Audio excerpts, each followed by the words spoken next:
présentez l'entreprise Suez et vous avez expliqué comment cette entreprise petit à petit s'est mise dans une conscience écologique. Est-ce que vous pouvez nous dire en quelques mots comment ça s'est fait ?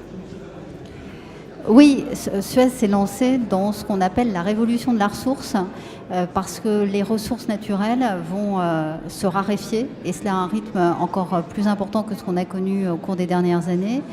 Et on a inscrit nos métiers dans la préservation de ces ressources puisque nos cœurs de métiers traditionnels que sont l'eau et les déchets sont évidemment contributeurs à cette préservation des ressources. Qu'est-ce que ça veut dire concrètement ?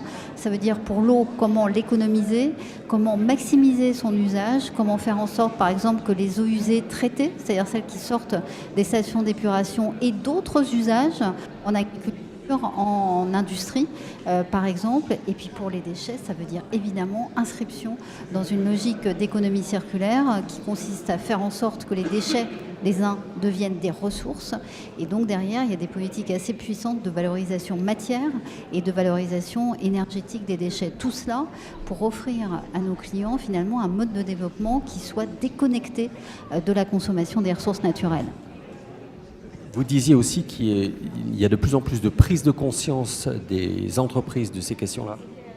Oui, je constate depuis 5 ans maintenant qu'à la faveur de la COP21, les entreprises ont compris qu'elles n'étaient pas simplement source du problème du réchauffement climatique, mais également apporteuses de solutions. Et ce diagnostic a fait qu'elles se sont engagées à réduire leurs émissions de gaz à effet de serre, mais au-delà, à produire et à mettre sur le marché des solutions beaucoup plus durables et beaucoup plus bas carbone.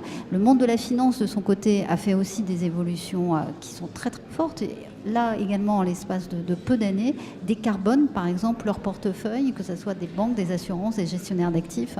Donc tout cela dessine peut-être une picture globale qui est un peu plus enthousiasmante au regard des enjeux que sont le réchauffement climatique et ses conséquences.